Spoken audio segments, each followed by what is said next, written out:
बिहार में 20-25 हजार रुपए मिल जाती है। क्या घंटा हो गया? बांग्लादेश बता रही है। हम चिंकी नहीं है, हम इंडियन हैं। तब क्या हुआ, फिजिकल हुआ और उसको चाकू निकाल के एक बंदे ने मार दिया। नमस्कार आदाब दोस्तों, मेरा नाम है आज़ाद। आप देख रहे हैं आज़ाद बुल। आज आपको दिखाएंगे कि किस तरह से लोकतंत्र में जब जनता के चुने हुए प्रतिनिधि कुछ भी करें, सही या गलत, जनता उसको स्वीकार कर लेती है और सवाल नहीं करती है। तो फिर उन्हीं प्रतिनिधियों का अहंकार सत्ता का इतना बढ़ जाता है कि वो कुछ भी बकने लगते हैं। कभी किसी राज्य की महिला को 20-25 हजार में खरीद कर लाने की बात करते हैं, तो कभी सवाल पूछने पर, जब लोगों की मृत्यु हो गई उस पर सवाल पूछे जाते हैं तो घंटा घंटा की लैंग्वेज यूज करने लगते हैं। वो कुछ भी बड़बड़ाने लगते हैं। बड़बड़ाने को क्या, कुछ भी कह करके निकल जाइए, लेकिन जब वीडियो वायरल होती है, जब सवाल पूछने की बात कही जाती है, सोशल मीडिया पर थू होती है, तो फिर वो अपनी बात रखते हैं आकर के। लेकिन किस अंदाज में बात रखते हैं ये भी हम आपको दिखाएंगे और आपको दिखाएंगे कि किस तरीके से हमारे ही देश में, हमारे देश के नागरिकों के पेट पर मशीन लगाई जा रही है और पूछा जा रहा है कि आप बांग्लादेशी हैं कि भारतीय हैं। ये कौन सी मशीन है? कब डिजिटल इंडिया से पीठ इंडिया हो गया, पीठ स्कैन इंडिया हो गया। और आपको ये भी दिखाएंगे कि किस तरीके से हमारे ही देश में जो असम, त्रिपुरा और अलग अलग राज्यों से लोग आते हैं उनको चाइनीज कह दिया जाता है, उनकी मॉब लिंचिंग कर दी जाती है, उनको मार दिया जाता है।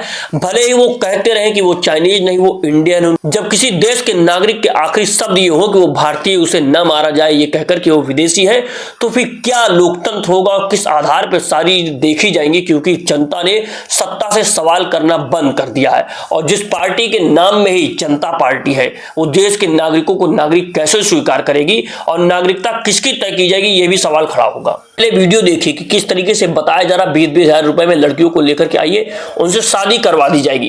क्योंकि हमारी भारतीय जनता पार्टी की एक सिस्टम है कि संगठन हमारा सर्वोपरि। लेकिन मैं निवेदन करूंगा कि राहुल जैसे 5 लड़के हैं, जिसमें अशोक जलाल भी है, जिसमें नवीन तुम कितनी उम्र के बेटा है? तो नौजवान हो, शादी भी नहीं हुई तुम्हारी। हाँ, तो जो नौजवान है, ऐसे 5 लोग इकट्ठे करके तो बेटा शादी बुढ़ापे में करोगे। हम लोग 3-4 बच्चे हो जाते हैं। लड़की हम तुम्हें दिवा दें, बिहार से ले आए, बिहार में 20-25 हजार रुपए मिल जाती है। हाँ, चलिए तुम मेरे साथ, हम तुम्हारी शादी कराएंगे। घोषणा कर रहे हैं इनकी। लड़की बिहार से लेके आएंगे, बिहार में 20-25 हजार में मिल ही जाती है। भाजपाइयों और संघियों की बिहार की महिलाओं के बारे में ऐसी घृणित सोच है। इस पर प्रधानमंत्री और गृह मंत्री का भाजपा की ओर से स्पष्टीकरण आना चाहिए। पर बिहार भाजपा, जेडीयू के और समस्त बीजेपी के नेता के मुंह में अब ताला लग जाएगा। उत्तराखंड सरकार की मंत्री रेखा आर्या के बेशर्म पति गिरधारी लाल भारतीय जनता पार्टी की बिहार की महिलाओं पर सोच जाहिर कर रहे हैं। आगे की वीडियो वायरल होने के बाद उन्होंने माफी मांगी और किस तरीके से कह रहे हैं और अपने आप को प्रोजेक्ट करने की कोशिश कर रहे हैं कि वो महिलाओं के बहुत बड़े हितैषी हैं। लेकिन जिस अंदाज में उन्होंने बात की वो आपको सुननी चाहिए। बात हुआ है कि धौलागढ़ क्षेत्र में एक कार्यक्रम रखा गया। उस कार्यक्रम में मैं माननीय मंडल अध्यक्ष जी द्वारा पहुंचा। उस कार्यक्रम में माताएं, बहनों और बुजुर्गों का स्वागत समारोह था। उसी दौरान मैं अपने संबोधन में मैंने एक अपने मित्र की शादी की विषय में चर्चा भी मैंने की। इन सभी चीजों के साथ एक वीडियो और मंत्री जी का वायरल हो रहा है। वो बता रहे हैं कि क्या हुआ है, कुछ भी नहीं हुआ। कैसे सवाल कर रहे हैं आप, घंटा कुछ हुआ है। ये कैसी भाषा है एक मंत्री की, कैसी भाषा है जनता के चुने हुए प्रतिनिधि की। किस आधार पर सरकार चली जाई है और जवाबदेहिता किसकी तय की जाएगी, सवाल किससे किए जाएंगे, सवाल खड़ा। बहुत सारे लोगों को अभी तक जो रिफंड की बात कही गई थी वो भी नहीं मिला कैलाश जी, और पीने के पानी की ठीक से व्यवस्था। छोड़ो यार, तुम फोकट प्रश्न मत पूछो। नहीं, फोकट नहीं, ये तो मैं तो वहाँ होकर आया हूँ। क्या घंटा हो गया तुम? कैलाश जी बात ठीक से कीजिए। नहीं, शब्दों का चयन ठीक करिए। कैलाश जी आप ढंग से बात नहीं कर रहे हैं। नहीं, आप ये क्या शब्द होता है कि घंटा घंटा क्या शब्द होता है? आप, मैं तो जाऊंगा, लहजा इनको सुधारने खाइए। इतने होता है।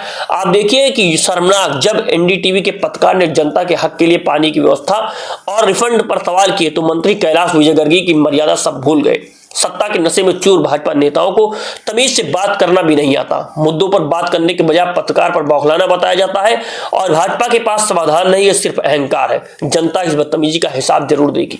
इन सारी चीजों को देखिए, नेताओं और मंत्रियों की भाषा को पहचानिए कि वो किस आधार पर आपके सवाल को गायब कर देना चाहते हैं।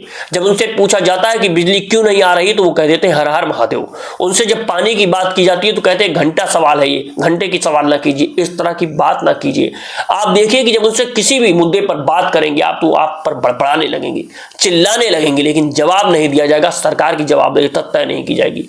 और आप देखिए कि एक पुलिस अफसर है, वो किस तरीके से फोन लगा रहे हैं पीठ पर और पूछ रहे हैं कि आप भारत के नागरिक हैं कि नहीं।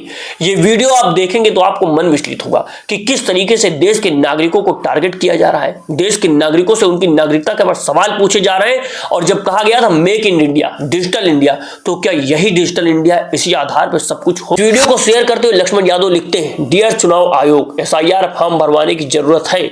हर थाने में मोबाइल दे दीजिए, पीठ स्कैन होगी, तुरंत तय हो जाएगा नागरिक है या घुसपैठिया। यह डिजिटल इंडिया नहीं बल्कि पीठ स्कैन इंडिया है। इस पर तंज करते हुए लक्ष्मण यादव ने लिखा है, आप यह वीडियो देख लीजिए। बांग्लादेश के तो नहीं हो? नहीं, झूठ मोल मशीन करने वाली मशीन लगाओ भाई इनकी पीठ पे। हाँ तो उधर को दिखाओ, उधर को मशीन लगाओ इनकी पीठ पे। बोलो कहाँ के? बांग्लादेश मशीन तो बांग्लादेश बता रही है। बिहार, यूपी, अररिया जिला, अररिया सभी चीजों के साथ आपने देखा एक वीडियो बहुत तेजी से वायरल हुआ जिसमें युवक कह रहा है कि वो बाहरी देश का नागरिक नहीं है, अपने देश का है, भारतीय है। वो मरता रहा, मार खाता रहा और कहता रहा कि वो भारतीय, उसे न मारा जाए, लेकिन उसे पीट पीट करके मार दिया गया, चाकू भोंक दिया गया। ये जो घटना हुई है, जिस तरह से लोगों को टारगेट किया जा रहा है देश के नाम पर, राष्ट्रवाद के नाम पर, विदेशी नागरिक होने के नाम पर, कहीं पर पीठ स्कैन की जा रही है और कहा जा रहा है आप बांग्लादेशी है, कहीं पर चाकू भोंक दिया जा रहा है और आपको बताया जा रहा है कि आप चाइनीज हैं। इस तरह की जो बातें हो रही है, तो इन सभी चीजों के बीच में एक वीडियो बहुत तेजी से और वायरल हो रहा है। जो महिला है वो युवती कहती है कि किस आधार पे हमको स्वीकार किया जा रहा है। अगर आप हमको स्वीकार नहीं कर सकते तो बाहर निकाल करके फेंक दीजिए। क्यों कहते हैं कि असम और ये सारे स्टेट भारत के हिस्से हैं? अगर आप हम नागरिकों को स्वीकार नहीं कर सकते, हमारे साथ भेदभाव करेंगे और हमको मार देंगे। आपको यह वीडियो सुनना चाहिए और गौर से सुनना चाहिए। नॉर्थ ईस्ट वाले बड़े अपने आप को इंडियन इंडियन इंडियन बनते फिरते हैं। आप लोग क्यों अपने आप को इंडियन बोलते हो जब इंडियन लोग ही आप लोग को इंडियन जैसे एक्सेप्ट नहीं करते? आप लोग अपना ही देश में फॉरेनर बन के रह गए हो। अभी लास्ट टाइम क्या हुआ, देहरादून पे त्रिपुरा का लड़का को मर्डर कर दिया गया। क्यों? क्योंकि वो 4 बंदे ने उसको चिंकी बोला। जब जाके बोला उसको कि हम चिंकी नहीं है, हम इंडियन हैं, तब क्या हुआ, फिजिकल हुआ और उसको चाकू निकाल के एक बंदे ने मार दिया उसको। उसका लास्ट शब्द था we are not Chinese, we are Indian. मुझे समझ में नहीं आता ये रेसिज्म क्यों? जब इंडियन खुद नॉर्थ ईस्ट वाले को इंडियन जैसे एक्सेप्ट नहीं करते तो रखा क्यों है? निकाल के फेंको हम लोग को। रखा क्यों है? किसके लिए रखा है? जब हम लोग को इज्जत ही नहीं है अपना देश में, जब हम बोलते हैं हम इंडियन हैं तभी भी मर्डर हो रहे हैं, तो हम क्या बोले? हम पाकिस्तानी हैं। आप लोग क्या चाहते हैं? हम चाइनीज है बोले? कब आप लोग का ये अनसिविलाइज दिमाग ठीक होगा? इतना बार हम लोग बोल रहे हैं we are Indian and we are proud to be Indian, फिर भी आप लोग चिंकी, मोमो, नेपाली बोलना कब बंद करोगे? कब? अभी मुझे तो बाहर निकलने में भी डर लग रहा था। क्या पता कोई मेरे को चिंकी बोल दे और मैं बोलूंगा मैं इंडियन हूं, मेरे को भी मार दिया तो।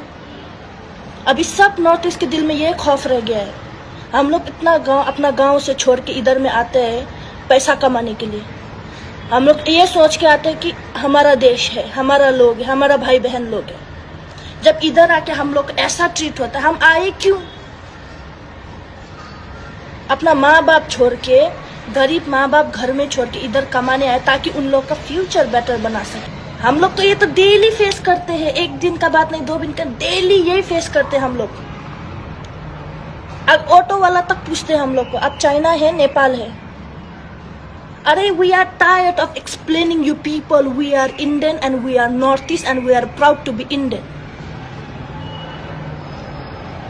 मैं तो आगे जाके मेरा बच्चे लोग को बोलूंगा कि नॉर्थ ईस्ट से बाहर मत निकलना, ये लोग बहुत खराब है, बहुत खराब लोग हैं यार।